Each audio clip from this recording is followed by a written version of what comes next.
Hello everyone. जैसा कि आपको पता है हम सेल चैप्टर देख रहे थे जिसमें हमने इंडो मेम्ब्रेन सिस्टम को देख लिया था।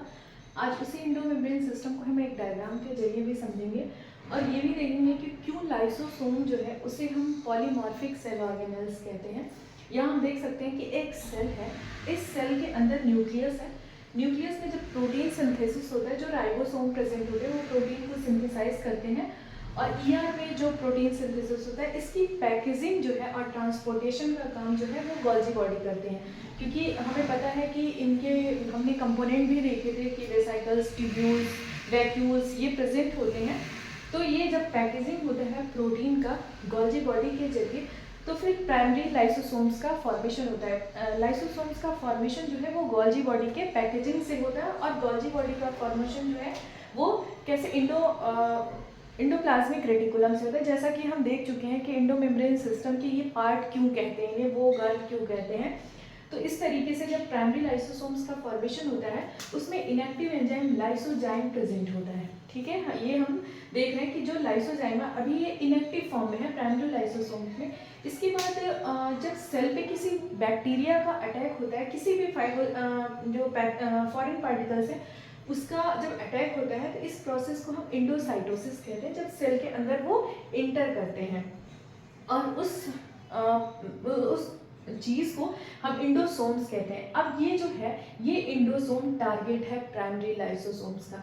ये प्राइमरी लाइसोसोम जो है वो यहाँ पे इंटर करेगा और ये जो है ये आपका ये इस तरीके से हम देख रहे हैं। इसमें ये जो लाइसोजाइम प्रेजेंट है ये बैक्टीरिया ईटिंग एंजाइम होता है, ये बैक्टीरिया पे ही अटैक करता है और इस तरीके से ये क्या करता है, ये फॉरेन पार्टिकल जो है अब यहाँ से ये बनेगा, ये एक्टिवेट हो जाएगा और ये इस इंडोसोम जो है इसे इनगल्फ करेगा, यानी कि इस बैक्टीरिया को इनगल्फ करेगा और फिर क्या होगा, इसका एंजाइम एक्टिवेट हो जाएगा और सेकेंडरी लाइसोसोम्स का फॉर्मेशन होगा।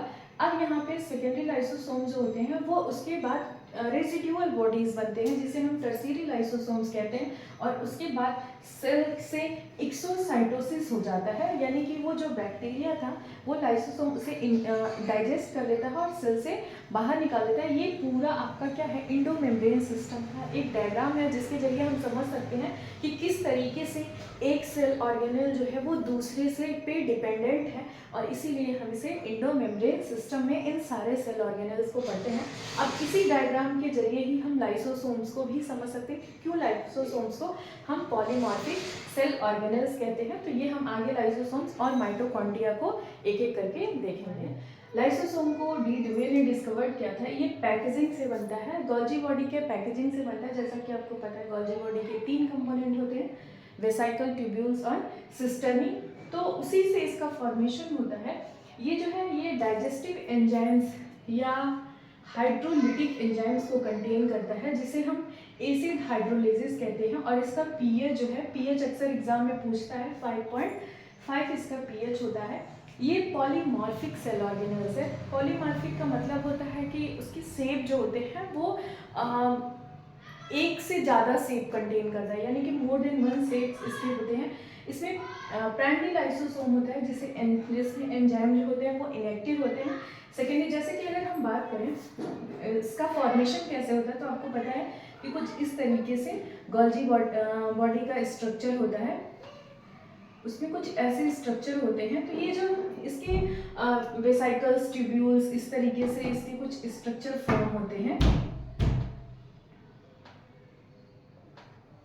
यहाँ पे कुछ ऐसे स्ट्रक्चर होते हैं, तो वेसाइकल, ट्यूब्यूल्स और सिस्टर्नी 3 इसके स्ट्रक्चर होते हैं। तो ये जब ये एक्सटेंशन फॉर्म करता है तो इस तरीके से एक स्ट्रक्चर होता है जिसे हम प्राइमरी लाइसोसोम्स कहते हैं। जब एक सेल के अंदर इंडोमाइटोसिस होता है, यानी कि सेल के अंदर बैक्टीरिया जो होता है वो अटैक कर रहा है, अगर सेल पे अटैक कर रहा है तो सबसे पहले ये जो प्राइमरी लाइसोसोम्स है, ये प्राइमरी लाइसोसोम है, ये प्राइमरी लाइसोसोम जो होता है ये बैक्टीरिया के साथ मिलके इसके एंजाइम्स जो होते हैं वो एक्टिव हो जाते हैं। जैसा कि यहाँ पे देखा है सेकेंडरी लाइसोसोम्स में एंजाइम जो है वो एक्टिव हो जाते हैं और टर्शियरी लाइसोसोम जो होते हैं ये इस बैक्टीरिया को इनगल्फ कर लेता है या इसे ये डाइजेस्ट कर लेता है। जैसा कि हम यहाँ देख रहे हैं और उसकी रेजिड्यूअल बॉडी बचती है जिसका ऑटोफेज हो जाता है, जिसे हम ऑटोफेजिक वैक्यूल्स कहते हैं। तो यही कुछ स्ट्रक्चर है और इस तरीके से ये लाइसोसोम्स होता है।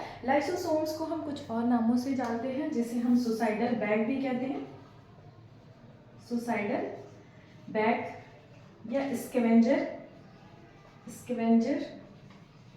Of cell. क्यों इसे सुसाइडल बैग कहते हैं? कभी कभी इसके जो एक्टिव एंजाइम होते हैं, एसिड हाइड्रोलाइसिस होते हैं, ये सेल के जो इम्पॉर्टेंट सेल है, यानी कि जो अभी डेड नहीं हुए हैं सेल ऑर्गेनल्स, उन्हें भी ये डाइजेस्ट करने लगता है, उन्हें भी हार्म करता है। इसीलिए यानी कि अपने ही सेल को ये नुकसान पहुंचाने लगता है, इसीलिए इसे सुसाइडल बैग कहते हैं। जनरली ये स्कैवेंजिंग का काम करता है, यानी कि साफ सफाई का काम करता है। जो सेल ऑर्गेनल्स डेड हो जाते हैं वो उन्हें ये इन्गल्फ करता है या डाइजेस्ट करता है, तो इसीलिए इसे स्कैवेंजर ऑफ सेल भी कहते हैं। इसमें मार्कर एंजाइम जो होता है, लाइसोसोम्स का मार्कर एंजाइम जो है, मार्कर, ये क्वेश्चन बहुत इंपॉर्टेंट है। मार्कर एंजाइम लाइसोसोम्स का जो होता है वो एसिड फॉस्फेटेज होता है, एसिड फॉस्फेटेज होता है। तो इस तरीके से हमने जो भी लाइसोसोम्स के इम्पॉर्टेंट क्वेश्चन जो लाइसोसोम से बन सकते हैं वो हमने देख लिया। अब हम माइटोकॉन्ड्रिया को देखेंगे। माइटोकॉन्ड्रिया को बेंडर ने डिस्कवर किया था। इसे फर्स्ट टाइम गोलिकर ने सार्कोसोम कहा था। सार्कोसोम क्यों कहा था? क्योंकि ये थाई मसल्स ऑफ इंसेक्ट के थाई मसल से इसे डिस्कवर किया गया था, इसीलिए इसका नाम, क्योंकि मसल्स में पाए जाने की वजह से इसे सार्कोसोम कहा था। अल्टमान ने बायोप्लास्ट कहा था और फ्लेमिंग ने फिला कहा था इसे।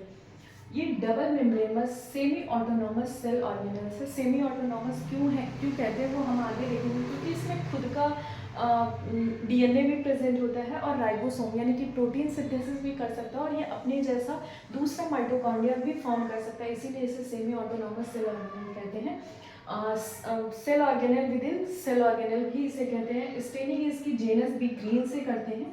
इसमें डीएनए जो होता है वो double standard circular DNA present होता है, कोई हिस्टोन प्रोटीन प्रेजेंट, यानी कि डीएनए को रैप करने के लिए हिस्टोन प्रोटीन एब्सेंट होता है। आउटर माइटोकॉन्ड्रियल मेम्ब्रेन को हम माइटोप्लास्ट कहते हैं और आउटर मेम्ब्रेन जो होता है उस पर पोरीन प्रोटीन प्रेजेंट होता है। ये पोरीन प्रोटीन और कहाँ प्रेजेंट होता है मैं पहले बता चुकी हूँ, ग्राम नेगेटिव बैक्टीरिया में भी प्रेजेंट होता है, माइटोकॉन्ड्रिया और प्लास्टिड में भी ये पोरीन प्रोटीन प्रेजेंट होता है। तो ये रीजन जो होता है ये फीसन के जरिए होता है।